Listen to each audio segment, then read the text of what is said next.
A lot of my friends asked me to write books or write blogs or do vlogs for my travels um, because I'm always traveling, although I have a day job, and always to those unique places, les lieux insolites, vraiment.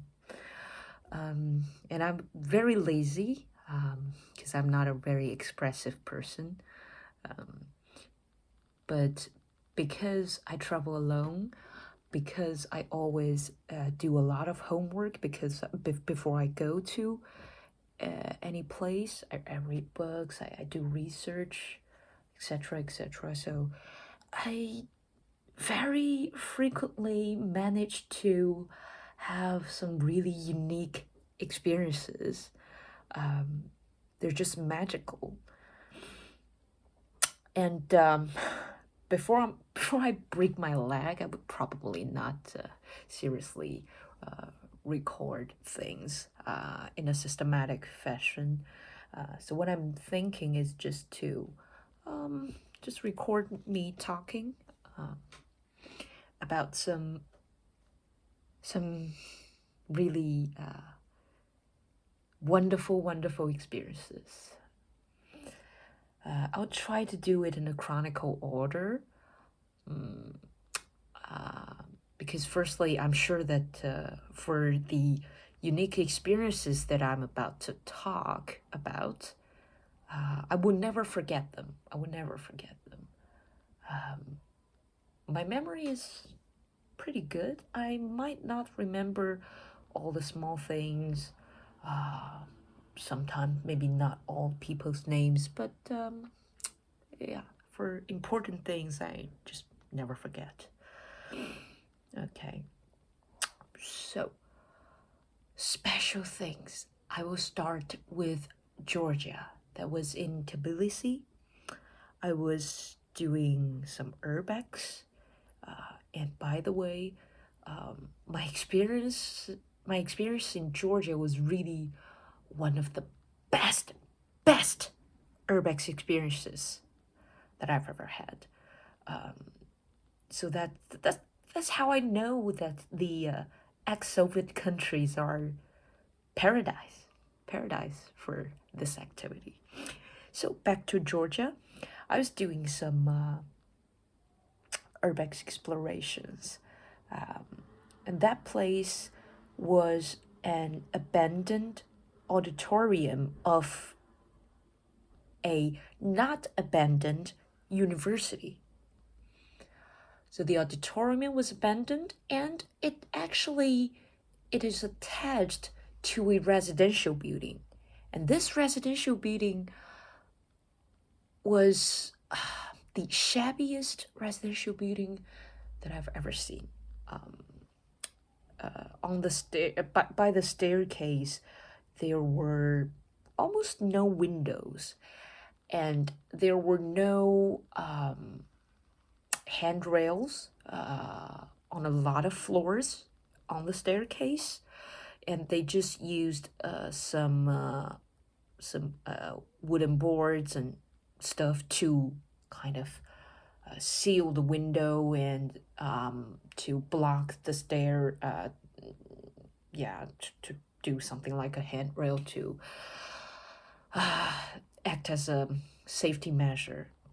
So that's what triggered me to go into this building because I just want to take a look. And I think when I was going up almost to the top floor, I bumped into this group of kids. So I spoke.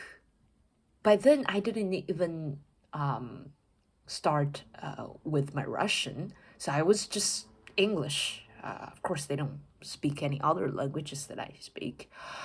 Um, but one of the girls, she was she was a lovely, outgoing, and brilliant young lady, and she talked a little bit of English, and we managed to communicate. So through her, I got to know all of their names and their ages. So they are from 8 to 11, something like that. And I mean, I didn't remember all of their names basically because I didn't write them down at that time. And it was just like a conversation on the fly. So I think let me call her the lead girl. She was Marta. Yeah, I think she was Marta. And honestly, the others I all forget. I forgot all of them. So Marta approached me, and they were very curious about me. She was I'm not sure if she was like Russian ethnicity living in Georgia, or she's just Georgian. I am not sure if Russian is still taught in the schools in Georgia. I mean, I do know it is widely taught in almost all the former Soviet republics, including Uzbekistan that I went to last month, and Armenia, of course. Armenia is still very much Russian speaking, and Azerbaijan. I saw Azerbaijani young people online speak fluent Russian, so I suppose it's the case too. And I do know that Azerbaijan is still quite close to Russia, as we can see in the world political stage. So I didn't know about Georgia's case because of Abkhazia and South Ossetia. A lot of the public they do not have a nice view of Russia now. So, but anyways, she spoke Russian and Georgian, but she definitely was more Russian speaking than Georgian speaking, because that's what she later used. Back to the exploration. It was mainly she using the English she knows to communicate with me. They were very curious. They showed me around. In the beginning, I thought they were just a group of kids playing there, but later I realized that they live there because they showed me, like, they are showing me the treasure. They're showing me something that are very precious to them. They showed me around the whole building, and from the dilapidated state that I just described, maybe you can guess that this building is not really well maintained, that maybe not filled. So indeed, that's the case, because there are abandoned apartments. They showed me around, and every room that they showed me, they're like, this. And they also showed me their homes. Of course, with the same gesture. But let me further describe the building a little bit. The hallway was not really lit. A lot of the apartment buildings don't even have a proper door. Yeah. So, including some of the apartment that they showed me the door, which are their apartments. So obviously, I was quite sorry about that, but I really have the best wishes of that.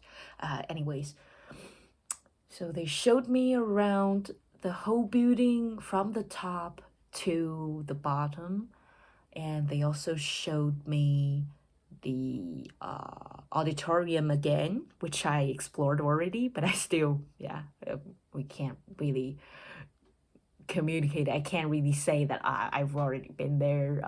But yeah, so I visited that again, and it was summer. I'm very attractive to mosquitoes, but they are kids, so we were all badly bitten. And by that time, I only have like it's more like a repeller. It doesn't really stop the itch. So Martha was asking me help. I spent some time to realize that she was asking for that. So I used the spray on her arms too, but it doesn't quell the itch. But I think at least for her it would be a mental relief. But of course we can't communicate on this issue because it's too complicated of conversation.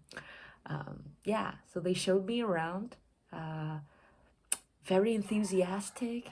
The special the special side of them is that they, of course, they don't realize that they're not living very very well economically, which reminded me a little bit of when I was little, because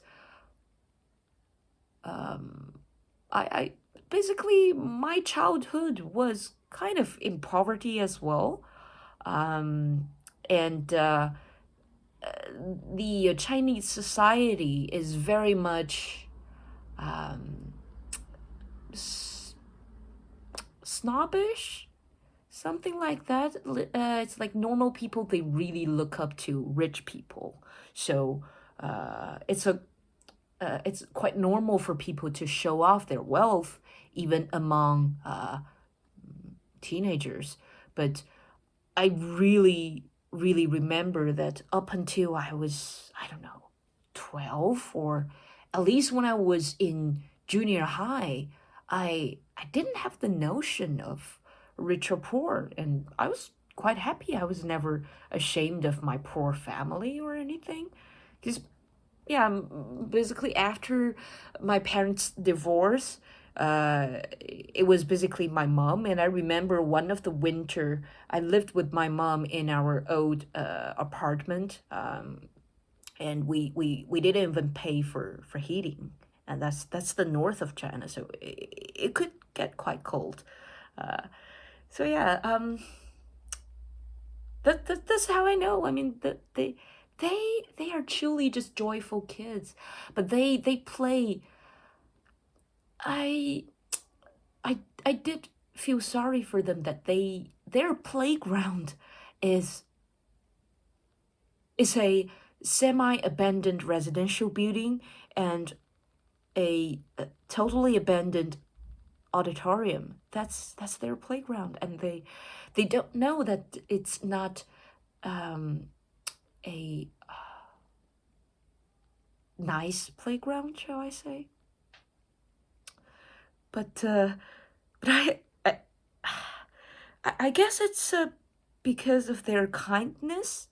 I felt really touched, and even now when I recall it, I can't believe how nice they were to me, and yeah, showing me around, and it, yeah, I, of course, firstly, I mean, I wish the best to all of them, especially Marta, of course. She's a wonderful young lady. If she gets the right chance, I'm sure she will shine. Yeah. And the closing note on this is that they tried to walk me to kind of the exit, because that was on a hill, and I, as an explorer, I obviously wouldn't take detours and go on those properly paved ways because I was going downhill. So I was obviously looking for the fastest way down.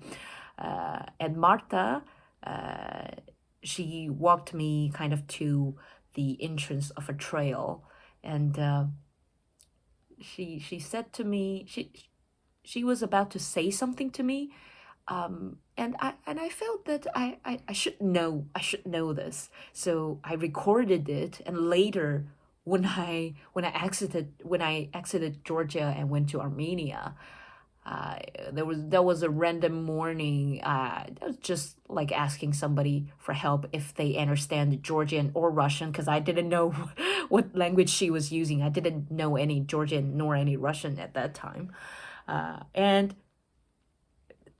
coincidentally, the guy that I asked, he's Georgian Armenian, so he spoke all three of these languages, and so from what this guy translated, what Marta said to me, and that was the first Russian word I learned. How magical is that? It was Krasavitsa, Krasavitsa. So it means beauty. It means like someone beautiful. I mean, I am very against a parent's talk because I would never want people to define me, to comment on me based on my appearances. Not even the praises, of course not. But the word coming from her, I know it's true. It's genuine though. So that's very precious. And yeah. So she basically said that something like she was trying to tell me that she really enjoyed our time together, and she wanted to show me around. She wanted to be with me was because I was Krasavitsa. Yeah, I messed up with the stress. It's Krasavitsa or Krasavitsa.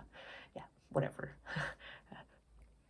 Krasivaya as an adjective.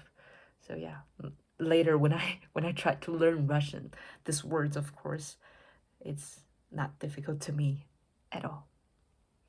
So yeah, that's my first unforgettable anecdote about the time that I went into an Urbex site in Tbilisi, Georgia.